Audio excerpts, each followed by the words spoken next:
Rangers Journal now.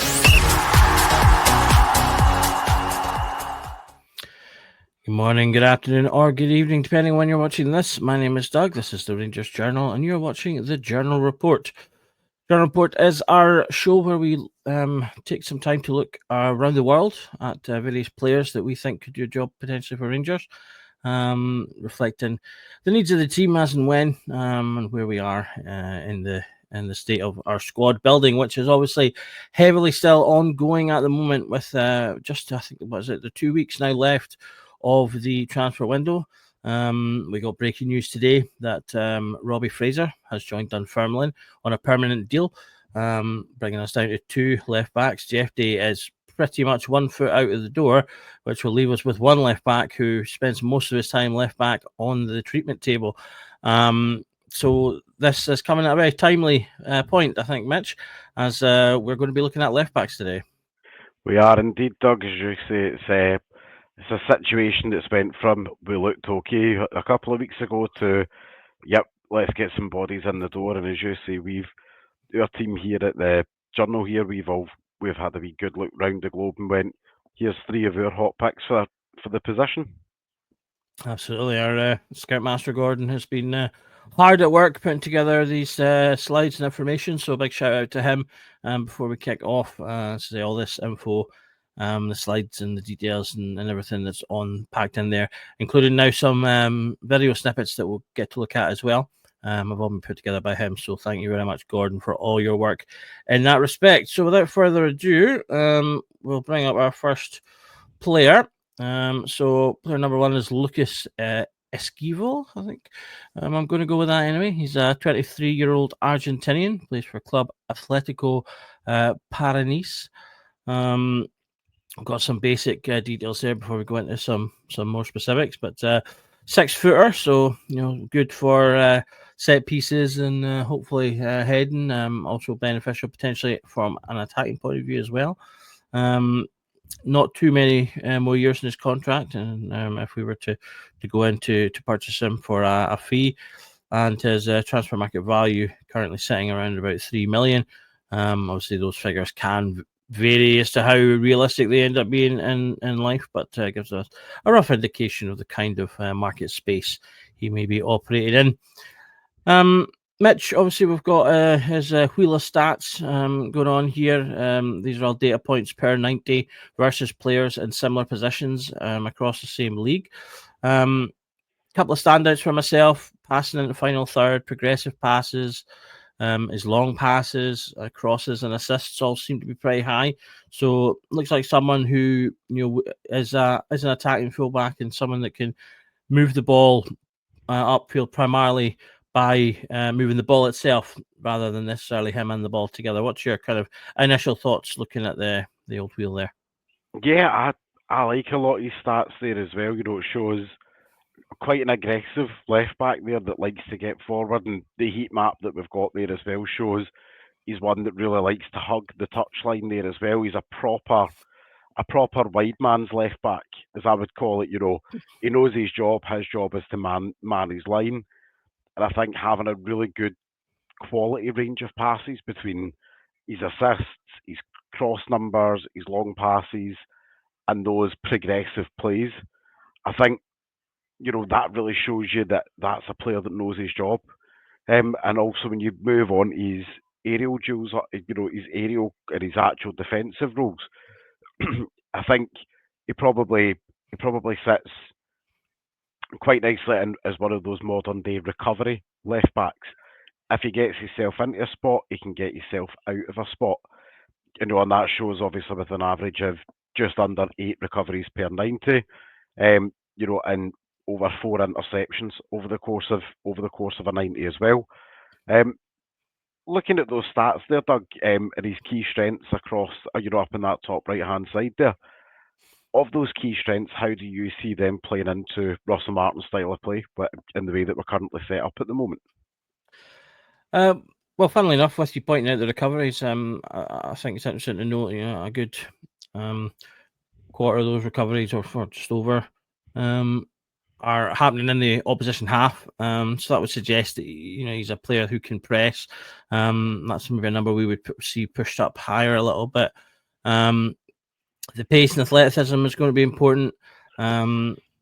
He's a player who seems like he's got a lot of quality in his passing range, so that's something that would fit into Martin's team. Who I think a lot of people sort of think that the Martin system is just short passes, but there can be more to it than that, because the primary point of his passing system is to find a spare man, and to find that extra man, to progress the ball forward. So if he's good at finding people with those passes, which looks like he's relatively good at, 77% accuracy for his general passes, forward passes just under 70% success rate for them. 96% backwards passes. I'm sure some Rangers fans will cringe at that, but at the end of the day, part of the philosophy is that it's better to keep the ball and go backwards than to lose the ball with something dangerous.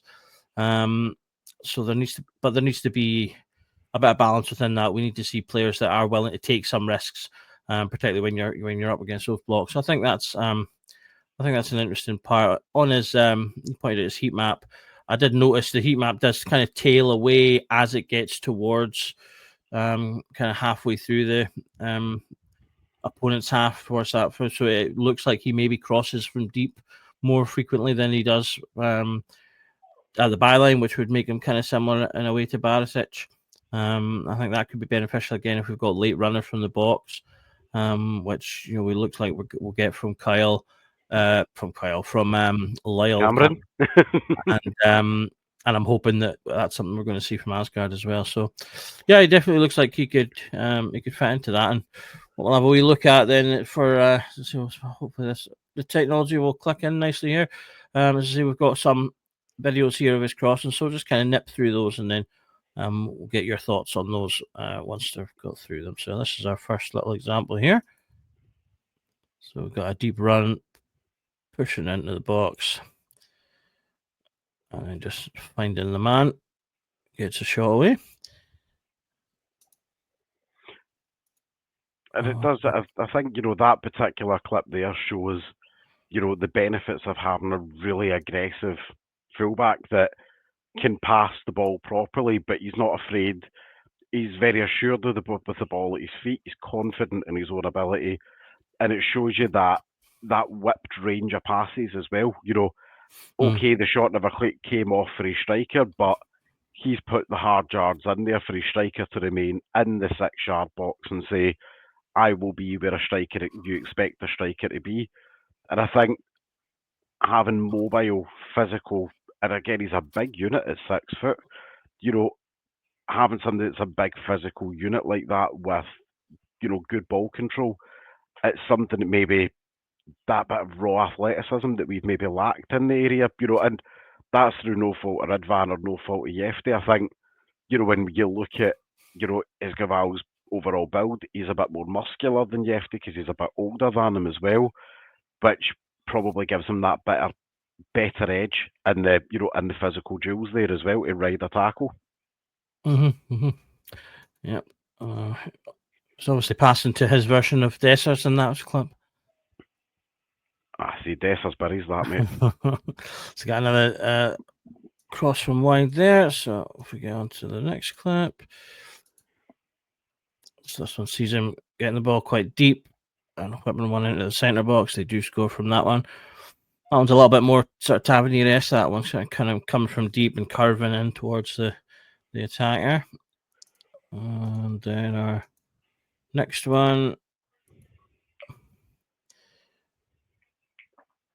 So that's a very Barisic cross. That one kind of forward, quite close to the line, and then just kind of whipping it right into the danger zone. So he does remind me a lot. I mean, Gordon's mentioned him on the slide here. He does seem to have a lot of strengths that we've missed since kind of Barisic's heyday. Barisic was a strong player, and as I say, obviously, and it had an excellent whip of the ball. So that's something that we've lacked a bit since he's left. It did look like Yilmaz might have been able to replicate it to a degree but obviously his body's just let him down. He's never been able to play for any longer than kind of 5 minutes at a time. Yep. And then I've been critical of Jeffy's output before. He just doesn't seem to have particularly strong crossing ability there. I think what's maybe interesting though is, as we've mentioned, obviously, that Esquivel is obviously a couple of years older than Jeffy, but also plays in a South American league where Jeffy's gone back to. And I think this is maybe where it's quite important, maybe as part of Jeffy's next stage of his development, to go and maybe get used to that free-flowing attacking football as a fullback, where he can work on that end product that we all know he can run, we all know he can beat a man. But as you say, that I think one of the things that we're all quite critical of him is his decision making and on the pitch, and his overall cross quality output as opposed to the cross volume output. I think what we would probably have here with Esquivel is a player that is just finished his apprenticeship versus a player who's currently starting their apprenticeship right now. They're on their second year apprenticeship, whereas he's finished his 4 years. Right, so we've got a couple more examples there of his sort of dribbling and link-up play. Gordon's pointing out takes out a few players with a pass here. On this first example,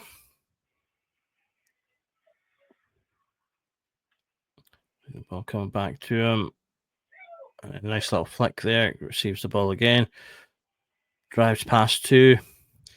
And then receives the ball right on the touchline. So he does get to the byline at times, and that ball goes a bit errantly. But I think good bit of play there, a bit of interchange between his teammates. We've got this example then. He's gathering the ball. Again, drives past his marker, gets a really tasty ball in there. There's a really nice aggressive running as well. Yep, not afraid to take on a player, which is something I like to see. And then we've got this one, receiving the ball out wide again. Nice little interchange between his partner. Burst past two, then burst past the third. Doesn't quite get the cross in that time. I think what's interesting with that clip there as well is you see Esquivel and two of his teammates sitting in one of the triangles. We all know under Russell Martin's tactics, players tend to move in pods of three, and you can see that's a player that's already playing in a system like that right now, who could then potentially quite easily transition into a similar setup here, but just obviously arguably a higher quality league. Absolutely. We've got another big clip here. So this one we can see him making a bursting run from his own half.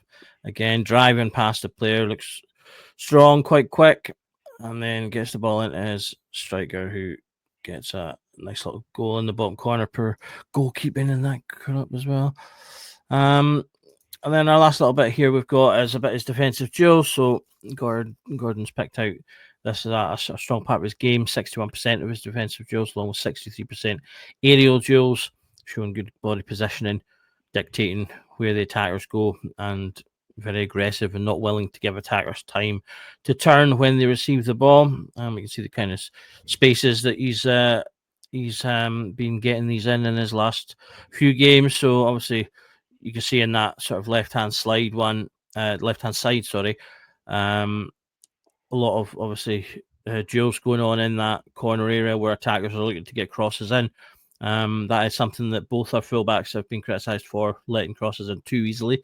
So I think that's a good thing to see. But then again, you can kind of see in all three.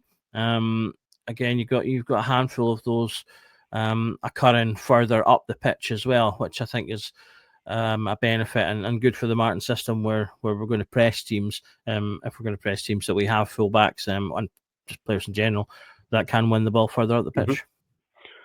And as you say, it shows that aggressive nature that he's got there as well, in both his own area and in that opposition area.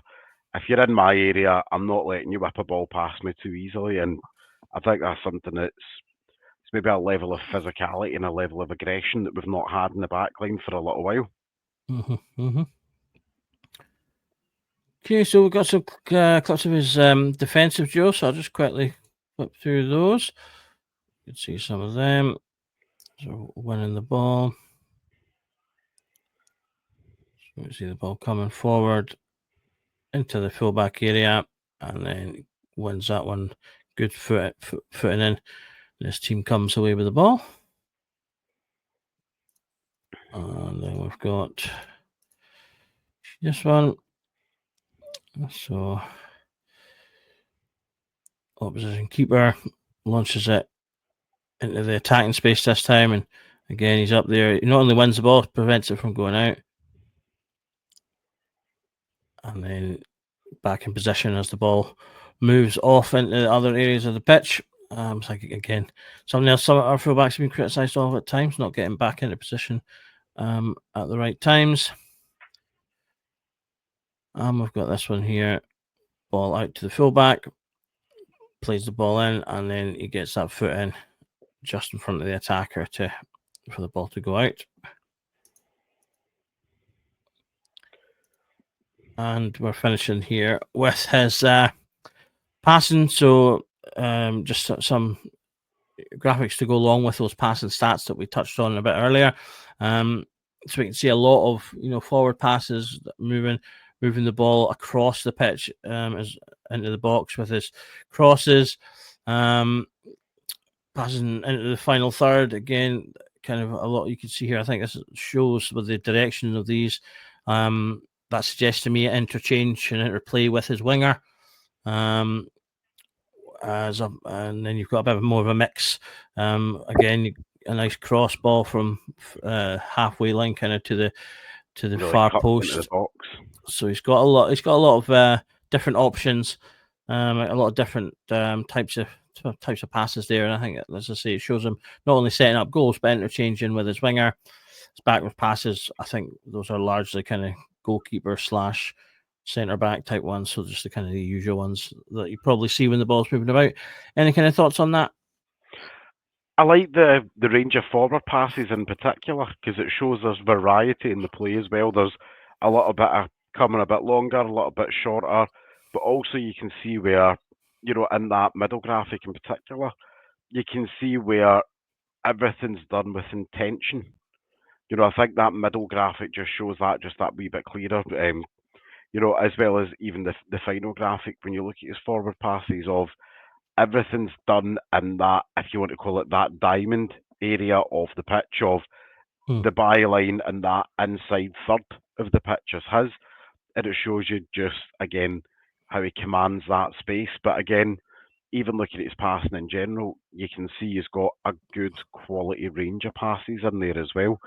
That when he sends that ball off his foot, he knows where he's sending it and why he's sending it, which I think is something that's highly underrated, especially in the way that football's going today. Absolutely. So that wraps us up there for Lucas. So I'll try to attempt to say the name again. Esquivel, I think it is, the Argentinian. So we're going to be moving on to our next player now. So our next player that we've got up here is Roy Revivo. I think again, apologies for my potential mauling of his name. 22-year-old Israeli playing for Maccabi Tel Aviv. Again, we've got his heat map there, a little bit more aggressive heat map, slightly redder colors and slightly more advanced than we saw previously. Some of the highlights in his wheel there, much accurate progressive passes, assists, dribbles and crosses, key passes, and second assists as well. I noticed some of his higher ones in that one.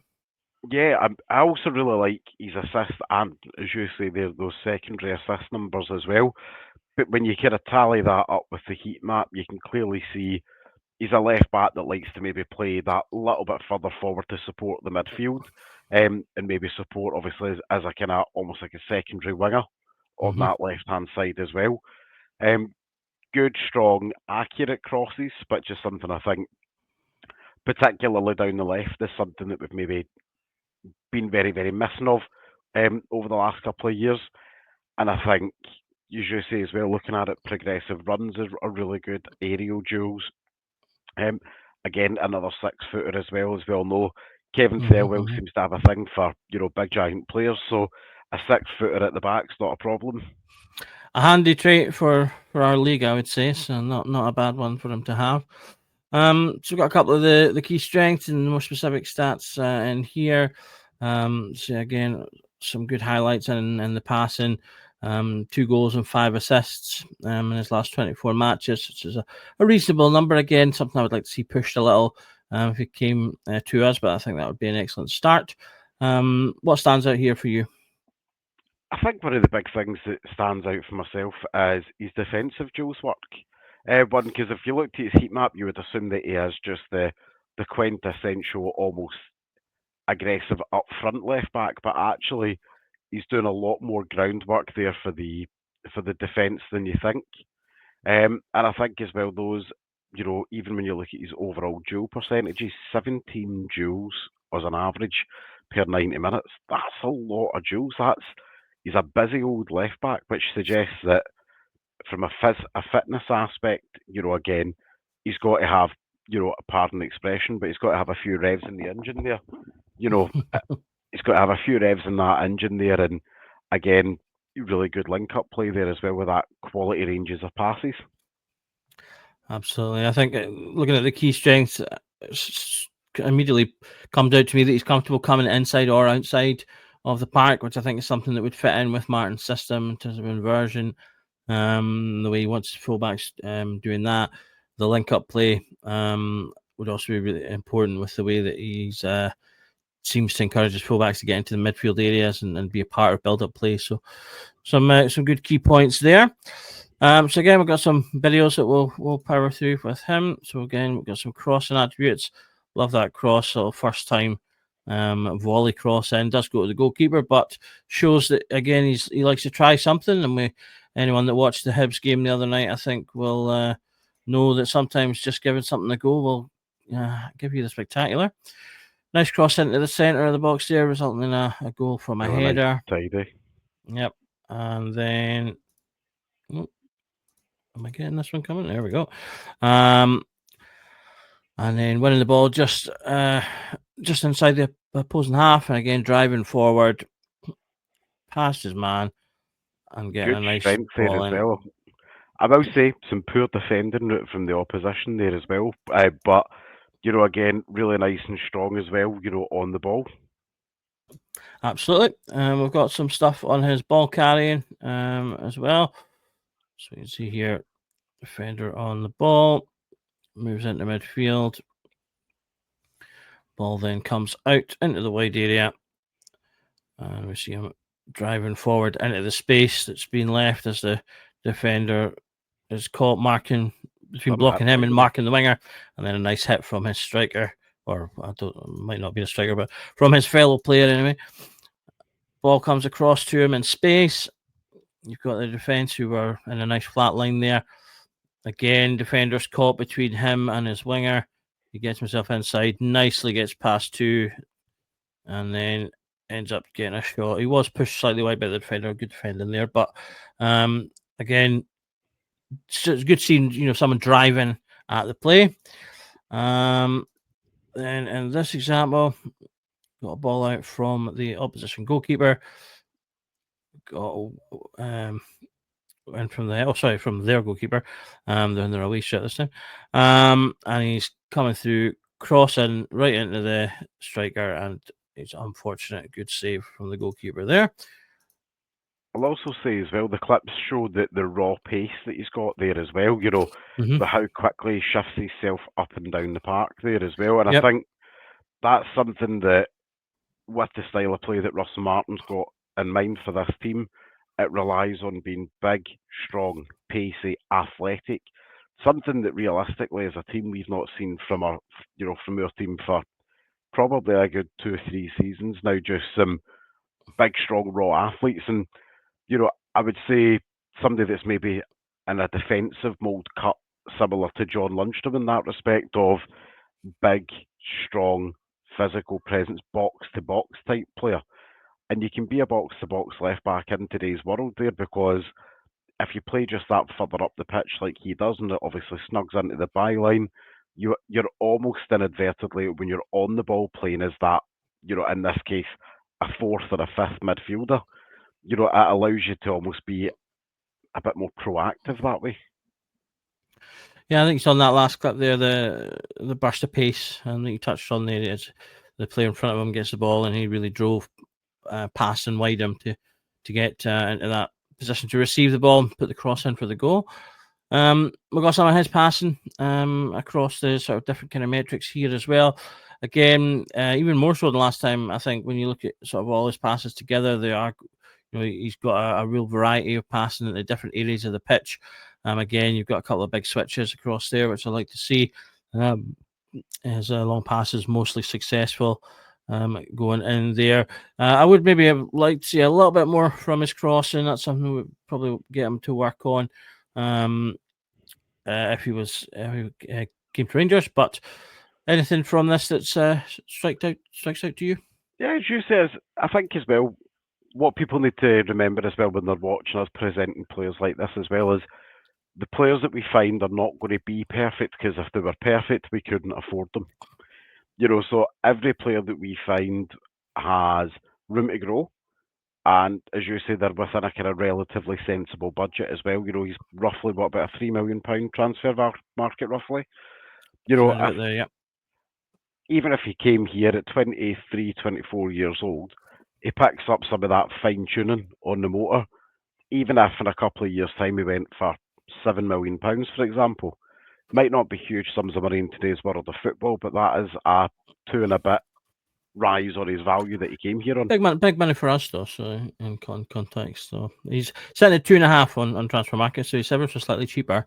So if you got him in for 3.5, 4, and sold him for 7, 8, then again it's a good earner. Again, those are the types of transfers I want to see more of. We're only going to get the big ones every couple of years, when you're hitting your 15s and 20s, but in between that, year on year, we should be trying to get the ones that make us a couple of million, 2, 3, 4, maybe 5 million profits. So your Sakalas and players like that, Jeff Day, as it looks like it's going to be, he's, as much as there's been criticism of Jeff Day to come in, play a full season as much as he did in a year where we got to a quarterfinal of European Cup, and then to, after that 12 months get sold for 10 times the profit. That's as perfect a transfer model function as you could get, really. And not to forget as well, if the rumours are true that there's a sell-on in there as well, if he goes back to Brazil, does really, really well, and another European team pick up on him, like Chelsea pick him again. Exactly, Strasbourg or somebody within that blue group. It would be relatively easy, for us to get another payday off the back of that as well. We've seen it with players like Santos, obviously moving to Chelsea, from Brazil for, he went for about £20 million or something. The big teams and the big leagues are watching what's going on in South America, because they know that they know the quality of the players and they know the quality of what's going on there. It might not even be an English team that come in for him. It could very well be a Spanish team that come in for him. Yep. So you never know. We might even get paid again, Doug. Absolutely, and I mean, South American players generally want to come to Europe as well. It's one of the things that sometimes Brazilians criticise about their national team, is that there are not enough players that are playing within Brazil, and they want to see a bit more of that. But that's something I think we could leverage more. Get players like Jeff Day in, who are, they're maybe not the top cream of the crop, but they're that rung below that we can bring in, develop a little bit, and then sell on somewhere, and like you say, maybe get those bonuses of sell-ons, where do no work and get paid, which is the best kind. So our last guy we're going to look at today is Toral Bayramov. So he is a 24-year-old Azerbaijani playing for Karabakh, who viewers may recognise from appearing in Champions League fairly regularly. Again, we've got his sort of heat map there. We've got a slightly less intense heat map. So he spends less time in sort of the specific areas, but again, kind of up and down the pitch. He looks like he's a bit more of a byline runner. His heat map does sort of run all the way up to the byline there. A little bit of touch on the opposite side there, so I don't know, maybe he's played some games recently on the opposing side, which could be benefit if he's got that flexibility in him.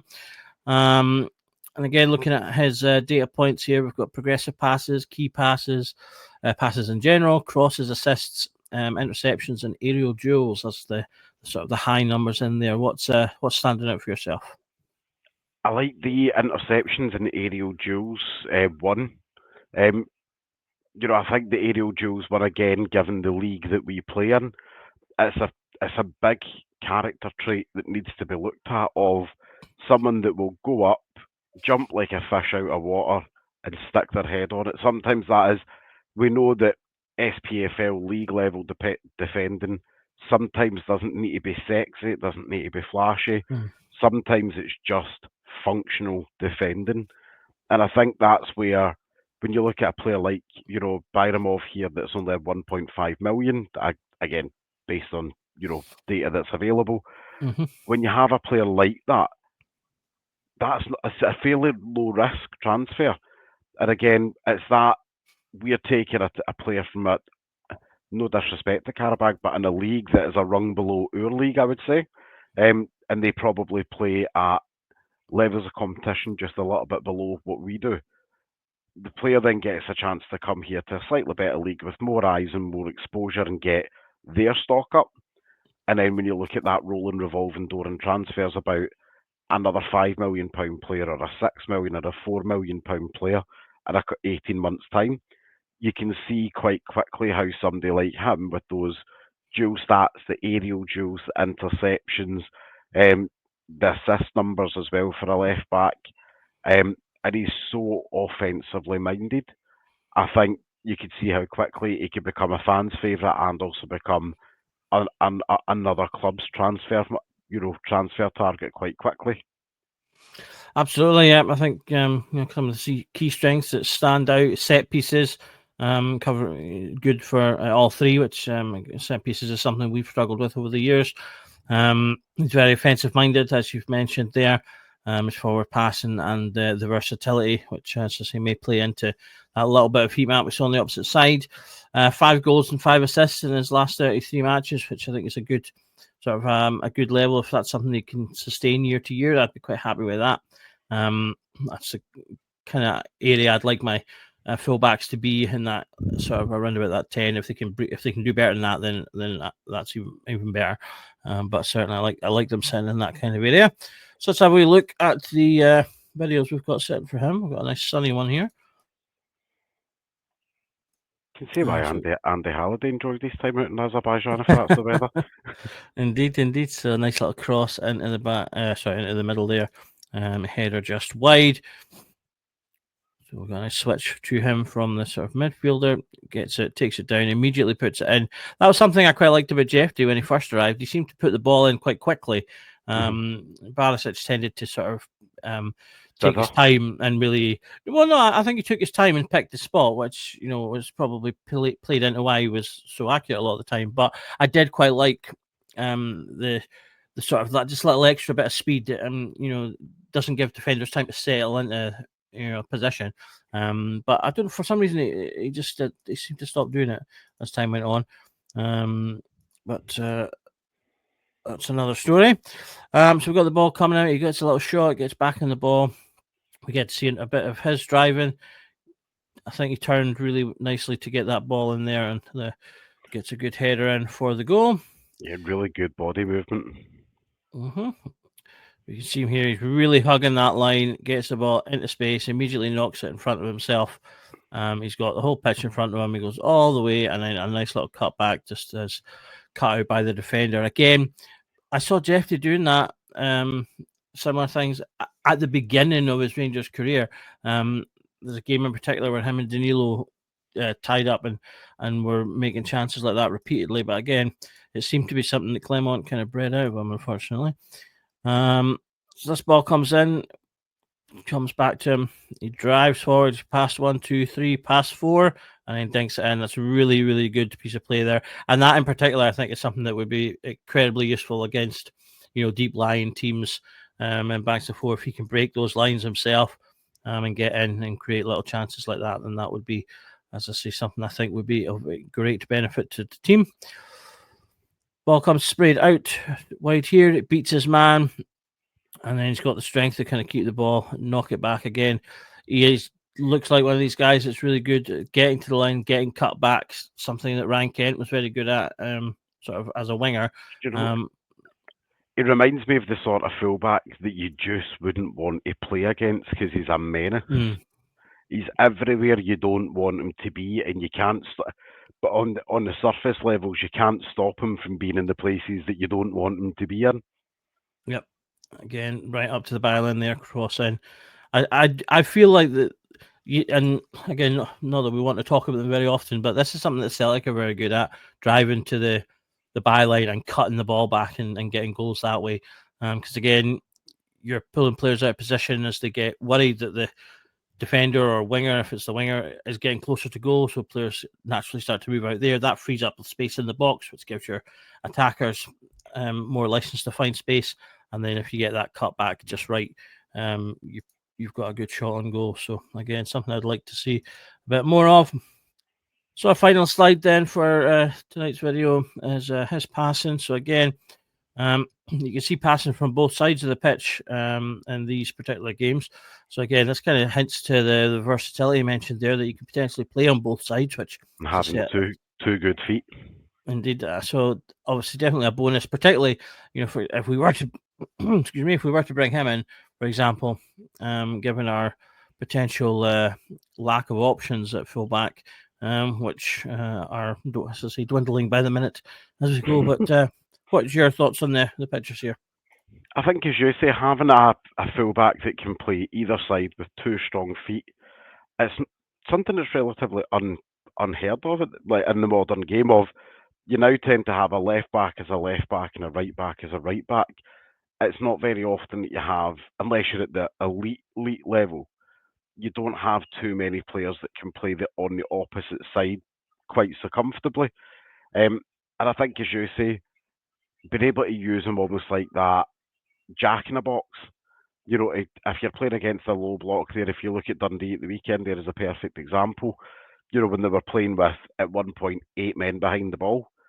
If you've got a player that can switch and a link of, if it's not working for Tav or Aaron's down one side, you can say, well, I tell you what, Tag, you're in, go and you have a crack at it. Or you can mix it up with better variation on the play with, if you want to talk the inverted fullbacks coming in, there's nothing to stop, basically, say Aaron's or Tav switching the ball out to them in the midfield almost, letting them have a free run at the other wing. Absolutely. One of the things that stands out for me and his forward passes here are very direct. These lines are practically at points just totally what's the word? Not concentric. That's for a circle. Parallel. That's what I'm looking for. A lot of these lines are practically parallel with the touch line. So nice direct passes to the winger, presumably ahead of him. So I think again, nice to see someone that has direct passing, because again, we've suffered the horseshoe a few times from different managers over the years, and Martin can be a little bit like that. He prefers to keep the ball sometimes than take the risk of your pass. And I would like to see a couple of players that do have that confidence to stand in front of 50,000 fans at Ibrox and be like, no, I'll take the dangerous pass and try and break the line. And I'll take the booze if it comes off, but still try it again 2 minutes later if I see a good opportunity, because I think that's something that we need more of and are lacking a bit of, players that will take that chance and push that edge. Exactly, and I think, as you say, just when you watch it as well, when you watch his overall pass movement there as well, on the graphs, everything's with purpose and it's mostly forward. There's not a whole lot up. I get that there will be times where you could imagine there will be times where a player like him would have you pulling your hair out, where you're like, maybe not always so risky, but again, that's something that can be coached to say, there's a time to show and a time to go. And sometimes sometimes players need to be taught themselves of, look, this is fine for the league that you're in right now, but if you want your career to come up here, you just need to maybe do a little bit less of this in this particular moment and a bit more of this in those moments. And again, I think all three players that we've looked at tonight all have good resale value for ourselves if we brought them. And they, and again, it's always on the provision that they hit the developmental milestones that we would like them. It's not that they're toddlers, but they hit those developmental milestones that we would like them to hit. And I think, as you say, those transactional player trading model trades that work in terms of buy in relatively low and they move on for a modest fee in today's world of £4 or £5 million, but that £4 or £5 million is £2 or £3 million in profit. That suddenly becomes a very good transfer and something that Kevin Thelwell in particular did really well at Everton with. Where we all know the mess that Everton were in when he went to Everton. They had all sorts of financial fair play problems, and that's a whole story for another podcast for somebody else from a different club. But the work that he done to wave, Harry Potter's wand essentially, to take them from being so dangerously in the red to so healthily in the black, it can't be underestimated, and I think, Yeah. and it was built on the back of those quick win players like that. Absolutely. So if I was to put you on the spot for the end of the video, out of the three, you can only buy one. Who are you going to go for? Esquivel. Okay. What about yourself? I'm slightly torn between Revivo and Baramov, to be honest. I like that that Baramov is slightly older. I feel like he would be a bit more of he'd come in a bit more of a complete player, ready to hit the ground running and just be a decent player, and would potentially, rather than maybe be sold on, might be more of a Barisic and actually stay 4 or 5 years. But I quite liked I feel like the Vivo was a kind of nice balance between the other two. I think the other two had some really good strengths, and I feel like he was quite a good balance in between. And I quite liked his running as well. But all three are good purchases. But I'll go with I'll go with the Azerbaijani. As I say, I think he comes in just a little bit older, that little bit more experience, a little bit more flexible as well. And yeah, I like to look at him, so I'll go for him. Yeah, so I think that we've spent a good bit of time on those three. Is there any final points you want to make before we finish off, Mitch? Yeah, so this is, I know that there is a lovely section of our audience that love the journal report videos that we do, and previously when it was under the Coppin report. This video is probably a little bit longer than what you're used to from us, and it's not something that you're going to have too much going forward. We've got some new toys to play with, and we're just figuring out a couple of formats that work for us. And with the patience of you, obviously, any feedback that you leave in the comments, we'll also be able to see a little bit more about what you do want to see and a little bit less about what you don't want to see as well. So yeah, also keep your eyes peeled because we will be rather busy over in Journal Corner with not just your day-to-day pods that you get from ourselves, but with many, many other treats up our sleeve with other players to see you. There you go, folks. Mitch is your Santa and summer. So bring in all the treats. So that just remains for me to say thank you to Mitch for joining me this evening, and thank you to everyone who is watching this video, who's gone all the way to the end. I hope you've enjoyed what you've seen. Like Mitch says, we've got lots more stuff planned coming this season. We're really looking to expand things this year with the new season. So not only do we have an exciting new Rangers, but you'll get an exciting new Rangers journal as well. So do keep tuning in. If you have liked it, then click the subscribe button just underneath the video. And if you click the wee bell notification, you can mark to get notified whenever we put up a video or indeed go live. We go live almost 7 nights a week at this point, but definitely 5. And as I say, as Mitch mentioned, there are little surprises now and again also, so do hit that button. And yeah, that's arranged for me to say thank you. You've been watching the Rangers Journal. This has been the Journal Report. My name's been Doug, and remember that every night is a Rangers Journal.